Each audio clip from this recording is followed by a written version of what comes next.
우리 옆 사람들에게 고백하십시다. 당신의 하나님이 이 자리 가운데 살아계십니다. 아멘. 우리의 하나님이 지금 이 자리에 저희와 함께하고 계시는 줄 믿습니다. 오늘 함께 나눠질 말씀은 창세기 27장 26절에서 29절 말씀입니다.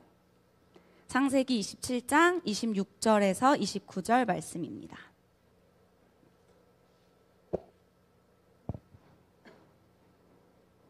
네, 찾으셨으면 제가 한 구절, 여러분들 한 구절 같이 교독하여서 함께 읽도록 하겠습니다. 그의 아버지 이삭이 그에게 이르되 내 아들아 가까이 와서 내게 입맞추라.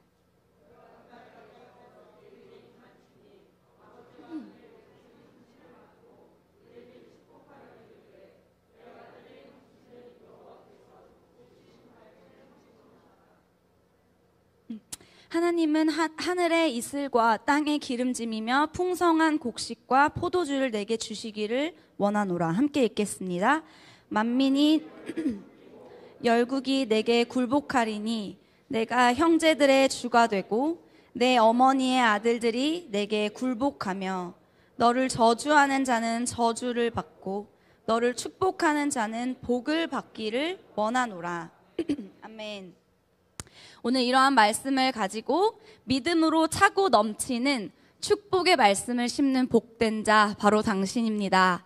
라는 제목으로 함께 마음 나누도록 하겠습니다. 지난번 제가 이 단에 섰을 때가 성탄주일, 그 송년주일 때 서서 여러분 한 해 동안 수고 많으셨습니다. 이랬던 것 같아요. 근데 눈 깜빡하니까 벌써 또 1월 1일이 지나서 해피 뉴 이어 하고 지금 또 새해가 되었습니다. 네. 새해 복 많이 받으십시오. 오늘은 명절 인사를 올리도록 하겠습니다. 네. 제가, 여러분들 이 시간을 준비하면서 오늘 이 말씀을 준비하는데 저희에게 너무 감사한 게 저희는 신정이 있고 구정이 있잖아요. 근데 목사님이 요즘 계속 우리 모두가 다 동일한 스타트 라인에 섰다. 이렇게 말씀을 막 하시면서 이전 것은 다 지나갔고 이제 새롭게 같이 가자 막 이랬는데 사실 이제 제 안에 이전에 있었던 것들 또 연말에 있었던 것들 아직 제 안에 정리가 되어지지 못했던 부분들이 사실 있었어요. 왜냐면 이것저것 준비해야 될 것 또 막 해야 할 것들이 제 안에 앞에 놓여있던 것들을 해야 했었던 것들도 있고 또 개인적인 부분들도 있어서 아직 정리가 안 된 것 같은데 아직 나 스타트 라인에 섰나? 막 이런 생각들이 사실 들었어요. 근데 저희에게 오늘 명절을 또 맞이해서 새로운 시작점의 기회를 또 하나님이 허락해 주셨습니다. 그래서 저도 이 기간 동안 이전에 있었던 것들을 또 정리하는 시간들을 갖고 또 새로운 마음의 준비 시간들을 다시 가지면서 좀 다시 시작하는 이 기쁨이 또 그 행복감이 제 안에 좀 있었습니다. 여러분들 혹시 저와 같은 분들이 계시다면은 다시 시작할 수 있는 기회가 저희에게 있습니다. 아멘. 네, 그래서 새롭게 오늘 시작할 수 있는 또 다시 새롭게 스타트 라인에 서서 함께 나아갈 수 있는 기회를 또 그 은혜를 누리시는 오늘이 되기를 소망합니다.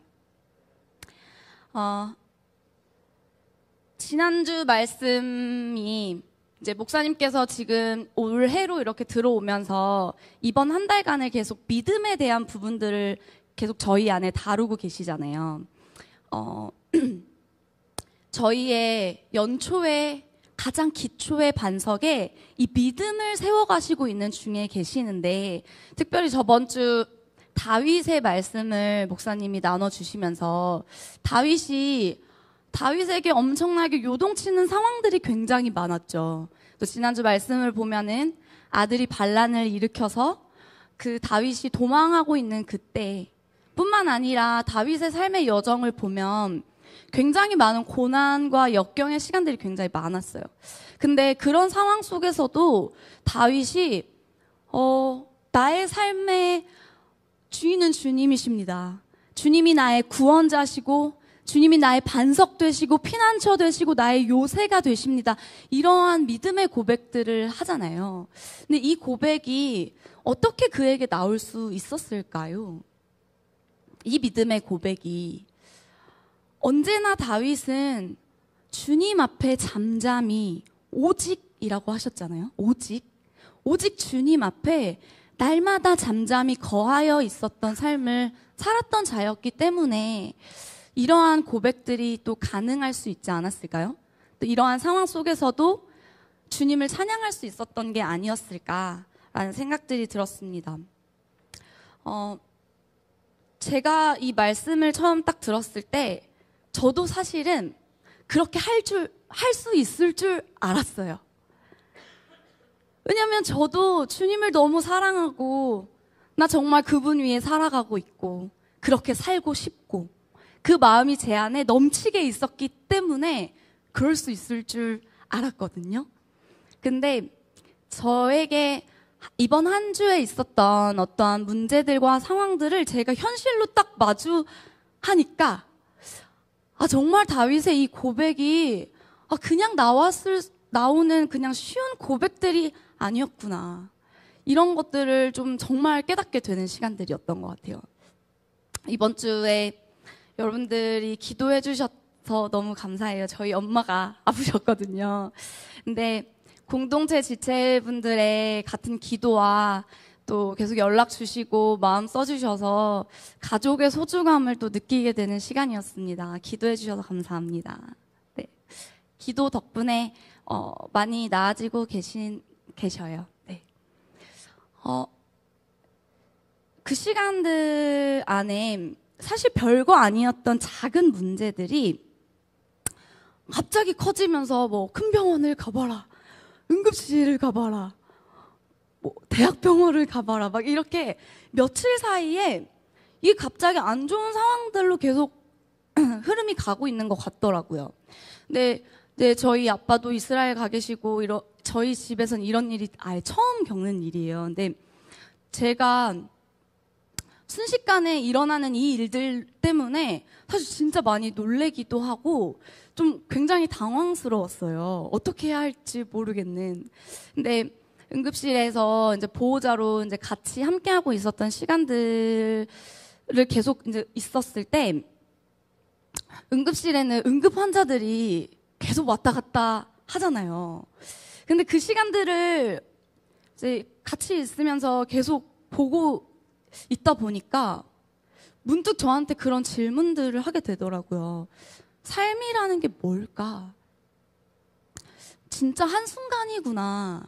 지금 저희 엄마만을 봐도 정말 별거 아닌 게 별거가 되고 있는 느낌이 있고, 이 작은 일들이 갑자기 이렇게 되어지는 상황들, 그리고 생사를 오가는 많은 사람들이 왔다 갔다 하는 이 상황들을 계속 지켜보고 있다 보니까 이런 고백들이 제 안에서 정말 와지더라고요.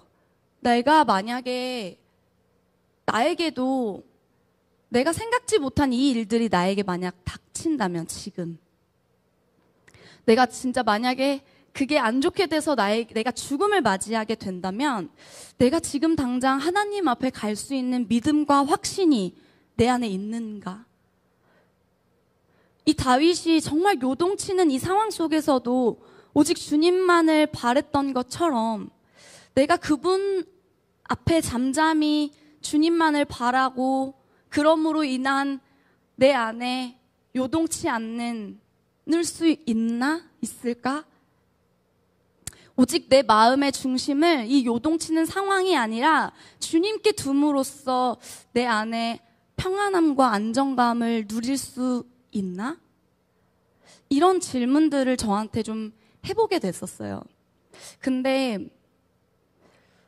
솔직히 제 안에 딱 믿음의 이 고백이 나오지 않더라고요. 그런 제 자신의 믿음을 좀 많이 돌아보게 됐던 시간들이 되었어요. 근데 오히려 아픈 엄마는 진짜 믿음의 고백들을 저에게 해주시고 말씀하시는 것들을 보고 들으면서 제가 그런 고백을 했어요. 내가 진짜 나의 믿음이 많이 작다라는 걸 느낀다고. 사역자라고 해서 앞에서 뭘 하고 있다라고 해서 정말 믿음이 좋다 안 좋다 뭐 작다 크다 이거랑은 정말 별개인 것 같다라는 고백들을 했어요. 근데 이 시간들을 가지면서 제 안에 있는 믿음을 다시 한번 점검해 볼 수 있는 기회를 하나님 주셨던 것 같고, 또 하나님 앞에 이렇게 봤을 때 저희 부모님도 바쁘게 계속 지내시고 계셨었는데 이스라엘을 한편에는 아빠는 또 바쁘게 일하는 걸 또 병상 중에 있었지만 스탑하게 하심으로써 하나님이 이 두 분께 또 저희 가정 안에 믿음을 세워주고 싶으신 하나님의 마음을 좀 발견하게 됐던 것 같습니다. 지금 저희 공동체의 이 흐름과 또 함께 저희의 믿음을 다져주셨던 시간들이었던 것 같아서 참 감사한 시간이었습니다. 네, 다윗도 이 다윗의 마음도, 그래서 이 다윗의 고백도 정말 다윗이 하나님 앞에 요동치 않는 이 고백과 믿음을 가질 수 있었던 것, 이게 정말 그의 믿음이 하나님과 하나님의 말씀에 정말 온전히 뿌리가 깊이 박혀서 하나님 앞에 확정되어 있는 믿음의 사람이었구나 라는 걸 좀 많이 느끼게 됐던 한 주였습니다. 근데 다윗이 이럴 수 있었던 건 날마다 그분 앞에 거하여 있었던 삶을 살았던 것 같아요. 목사님 요즘 계속해서 저희에게 강조하시고 중요하게 계속 얘기하고 계시는 게 그분 앞에 코람데오, 진짜 주님 앞에 그래서 있는 것이 너무 중요하구나를 느꼈어요. 물론 다윗도 실수할 때도 있었고 그 앞에 많은 역경의 시간도 있었지만, 물론 저에게도 저희 모두에게도 어려운 상황들, 또 실수하는 문제들도 많이 있지만 이 모든 과정이 하나님 앞에 우리의 믿음이 정금과 같이 되어져 가는, 정말 그분 앞에 진짜가 되어져서 빚어져가는 과정 안에 있는 것이라는 생각들이 좀 들었습니다. 그래서 우리가 그런 다윗에게 하나님께서는 하나님의 나라를, 통일 왕국을 다윗을 통해서 세우는 그분의 복을 그에게 부어주셨고, 또 그 나라의 왕이 되는 하나님의 축복을 다윗에게 주셨고, 또 그 다윗을 보면서 하나님은 내 마음과 합한 자라고 칭해주시는 축복을 부어주셨어요. 이런 것처럼 오늘 이 시간 저희에게도 그 복이, 하나님이 우리가 주님 앞에 거하여 있을 때, 주님 앞에 있을 때 주님께서 우리에게 주시고자 하시는 축복, 그 복을 우리가 마음껏 누리고 경험하는 것을 넘어서 그 복을 누군가에게 또 흘려줄 수 있는 저희 공동체가 될 수 있을 줄 믿습니다. 오늘 그런 마음 안에서 오늘 본문의 말씀을 같이 보게 되었어요. 구원받은 저희는 이미 구원받을 그때부터 하나님의 축복을 이미 소유한 자이고 이미 복을 받은 자입니다. 아멘. 그 복을 받았다면은 이제는 나아가서 특별히 모든 영혼들에게, 또 특별히 오늘은 명절을 맞이해서 가족들 또 친지들 만나는 그 순간 그 영혼들에게 축복을 흘려줄 수 있는 자이기도 한 줄 믿습니다. 그런 마음 안에서 오늘의 본문을 보는데, 오늘 본문은 저희가 잘 아는 스토리의 말씀이죠. 목사님께서도 자주 말씀을 해주셨던 말씀이기도 한데, 오늘 본문의 등장인물이 누가 나오는지 아십니까? 네, 맞습니다. 감사합니다. 야곱, 또 야곱의 아내 리브가, 그리고 그의 두 쌍둥이 아들 에서와 야곱이 나옵니다. 이 스토리가 28장까지 이 스토리가 계속 나와 있는데 이 본문의 내용뿐만 아니라 좀 이렇게 전체적으로 이 스토리를 좀 보시면서 가면 좋을 것 같아요. 본문을 보면 이삭이 아들을 축복하고 있는 장면이 나오고 있어요. 25절에 야곱이 사냥한 고기를 가지고 와서 아버지 이삭에게 드리니까 그걸 먹고 마시고 흡족해 하면서 그를 마음껏 축복하고 있는 장면이 오늘의 장면이에요. 이 축복의 내용을 보면은 하늘의 이슬과 땅에 기름진 것과 풍성한 곡식과 포도주를 주길 원한대요. 즉, 이 땅에서 내리는 범사에 잘 되는 이 땅의 복, 범사에 잘 되는 복에 대한 축복을 하고 있는 거예요. 그리고 만민이 너를 섬기고 열국이 너에게 굴복하리니 내가 형제들의 주가 되고 내 어머니의 아들들이 너에게 굴복한대요. 또 너를 축복하는 자는 복을 받고 너를 저주하는 자는 저주를 받는다고 얘기하고 있어요. 이게 다 복이죠. 축복의 말이죠. 사실 오늘 우리에게도 동일하게 하고 있는 말씀이신 줄 믿습니다.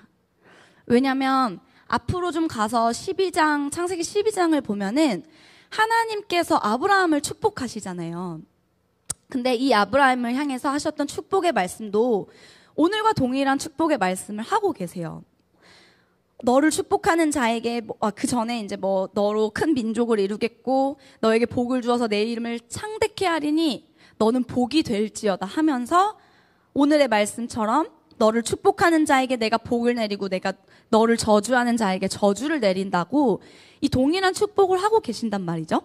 근데 이 축복의 통로가 믿음의 그 계보 안에 복이 계승되어지면서 하나님이 아브라함에게 또 아브라함이 이삭에게 이삭이 야곱에게 오늘 말씀에서 하고 있는 거죠. 지금 흘러가고 있는 것입니다. 그리고 더 나아가서 오늘날 예수 그리스도를 믿고 구원받은 저희에게도 동일한 복이 함께 임한 것입니다. 아멘. 이미 복을 받은 존재라는 것입니다. 그렇기 때문에 오늘 저희에게 말씀하고 계시는 거예요.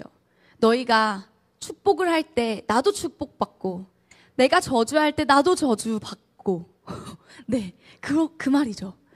어쨌든 그렇게 야곱에게 별미를 받고 또 야곱이 나가고 나서 그 뒤를 이어서 에서가 들어와요. 근데 에서가 아버지에게 별미를 만들어 와서 아버지 제가 별미를 만들어 왔어요. 이제 저에게 마음껏 축복해 주세요라고 했을 때 아버지가 너 누구야? 나 방금 이미 축복을 다 해버렸는데? 저 에서예요. 저에게 축복해 주세요. 근데 이미 축복을 다 해버린 상황이었죠. 이삭이 그렇게 말을 해요. 너에게 축복할 게 이제 남아있지 않아. 내가 그 이야기를 하면서 이삭이 속은 거잖아요, 사실은. 심히 떨면서 이야기를 했다고 나오더라고요. 그런데도 반드시 야곱이 그러면 그가 복을 받을 거래요. 왜냐면 내가 축복을 했고 이미 그에게 그렇게 선포를 했기 때문이라는 거죠. 근데 그 앞에 이제 25장에 살펴보면은 야곱과 리브가가 아이를 갖지 못해서 하나님 앞에 기도하면서 구해요. 근데 그 자녀를 구했을 때 하나님이 그 기도를 들으시고 이들 부부에게 쌍둥이를 선물하시잖아요. 아이들을. 근데 그때 이 아이들이 태에서부터 막 싸우는 거예요. 근데 지금 보면은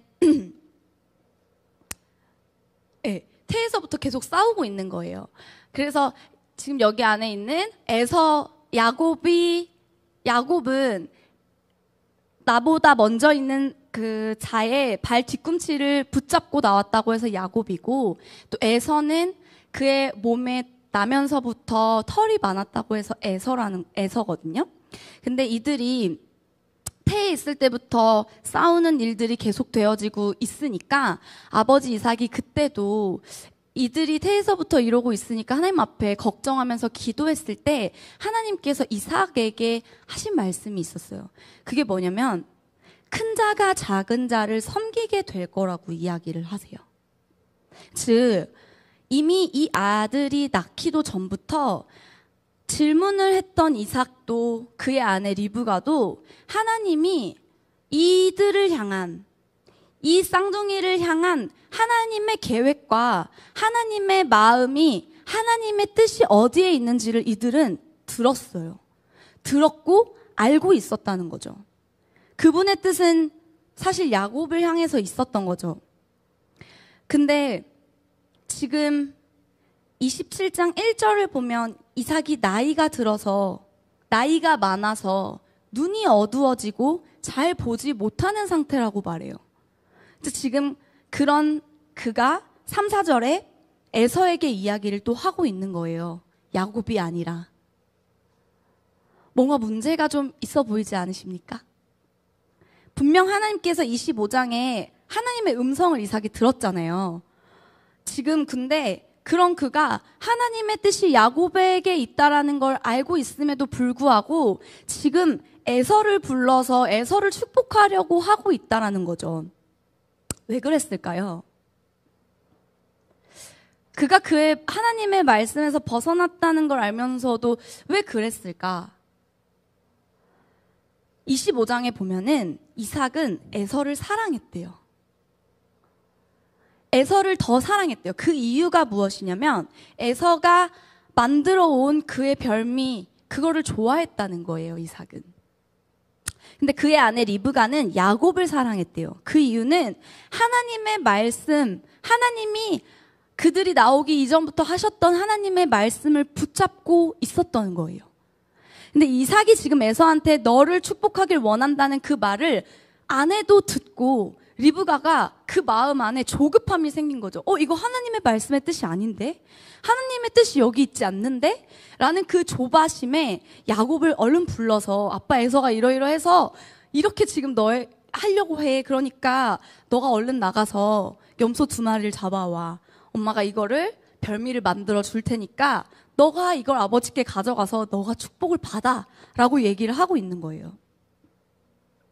하나님의 말씀과 계획과 상관없이 아버지가 자기 하고 싶은 대로 하려고 하니까 지금 이렇게 하고 있는 거죠. 근데 야곱이 나는 에서 형처럼 털도 없고 목소리도 이런데 들키기라도 하면 복은커녕 저주를 받는 거 아니에요? 라고 했을 때 아내인 그 엄마가 리브가가 아니라고, 그 저주는 내가 받겠다고, 그러니까 너는 얼른 가서 그렇게 해와 라고 지금 얘기를 하는 거예요. 근데 그걸 가지고 이제 염소 가죽을 몸에 이렇게 휘두르잖아요, 엄마가. 그래서 아버지가 그를 만졌을 때 또 이렇게 털이 이렇게 만져지면 아, 이게 에서인가 보다 착각하게 해서 갔단 말이죠. 근데 그 상황 속에서 지금 야곱이 이제 아버지 앞에 간 거죠.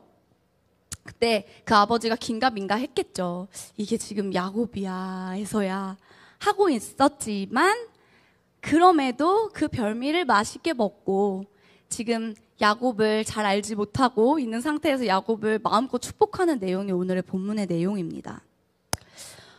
이삭이 장남인 아들을 축복하는 게 그냥 잘못된 걸까요?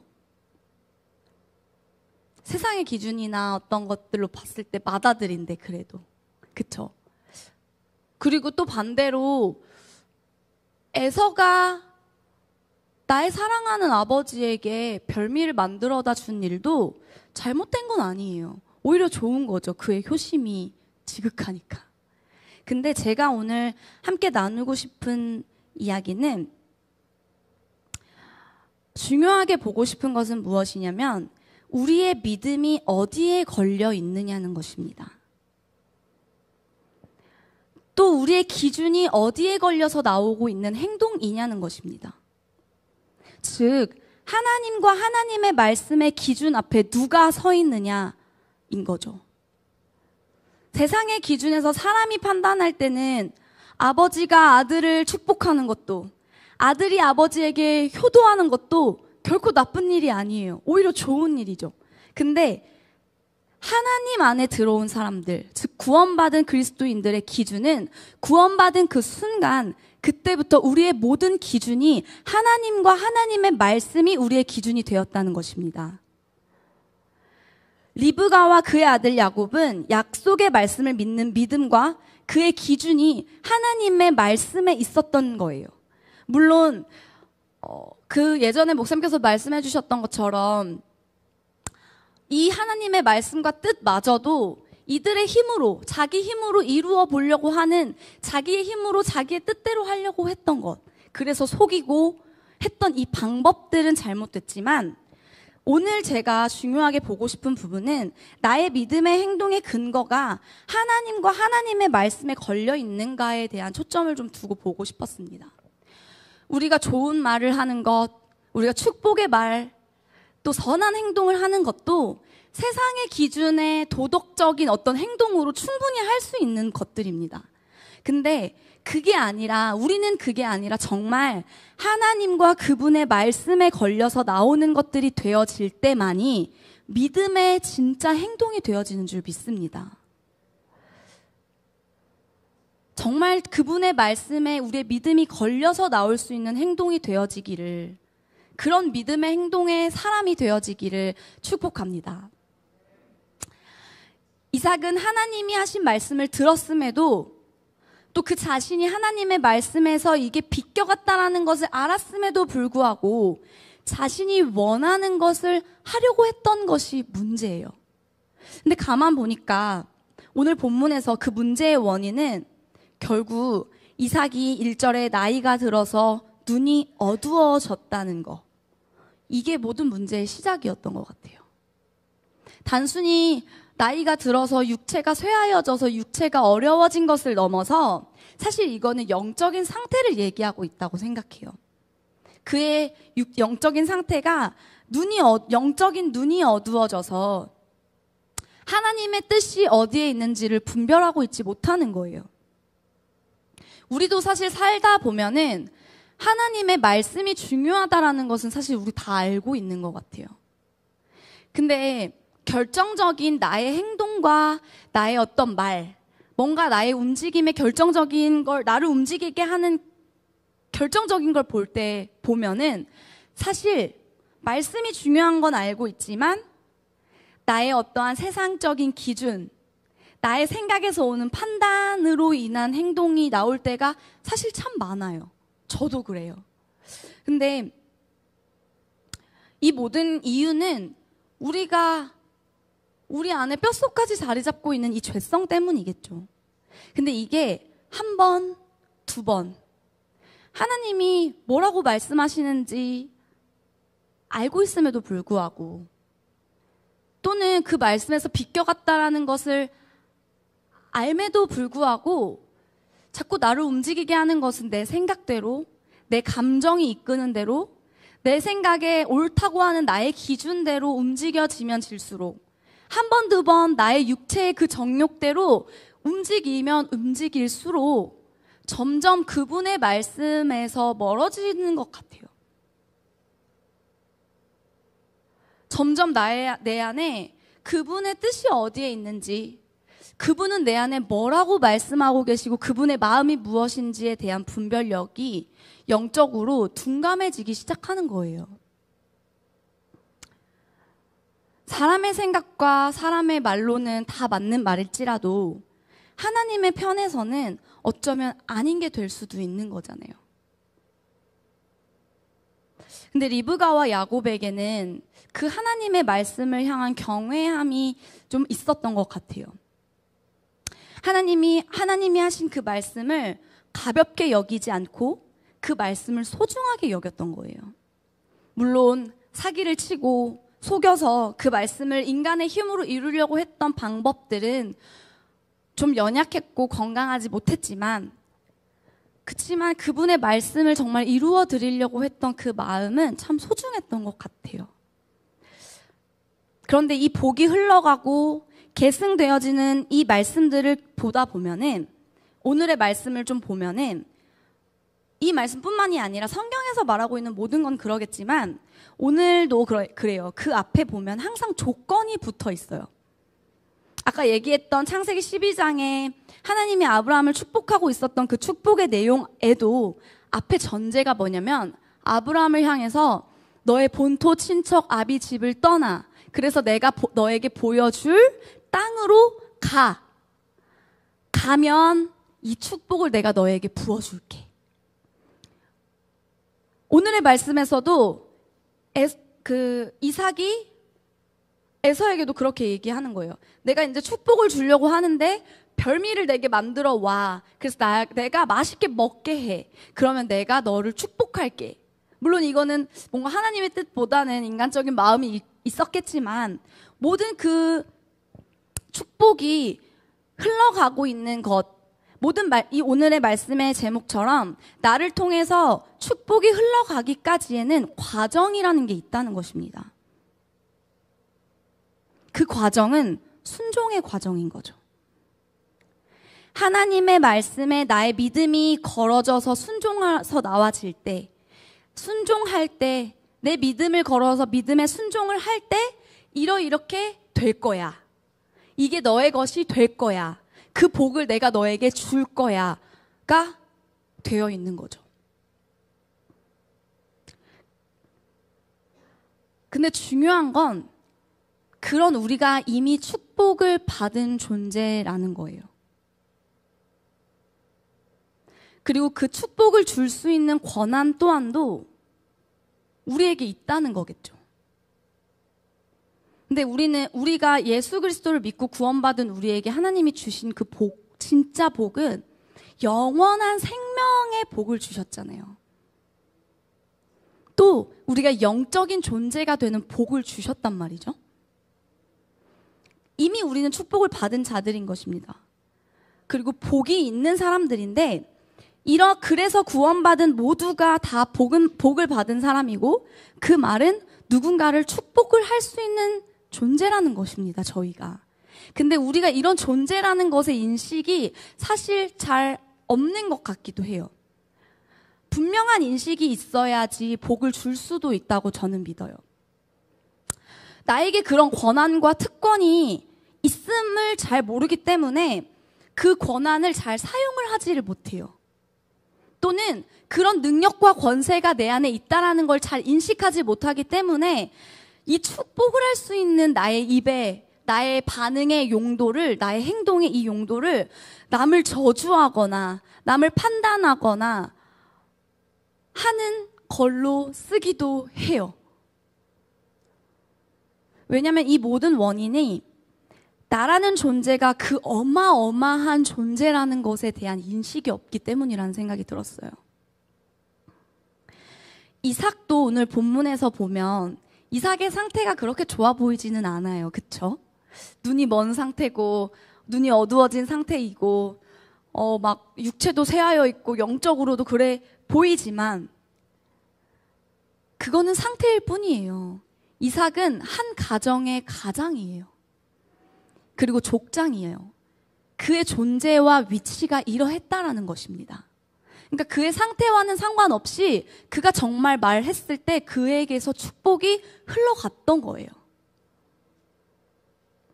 우리가 정말 그래서 어떤 존재인지를 아는 것이 너무 중요한 줄 믿습니다.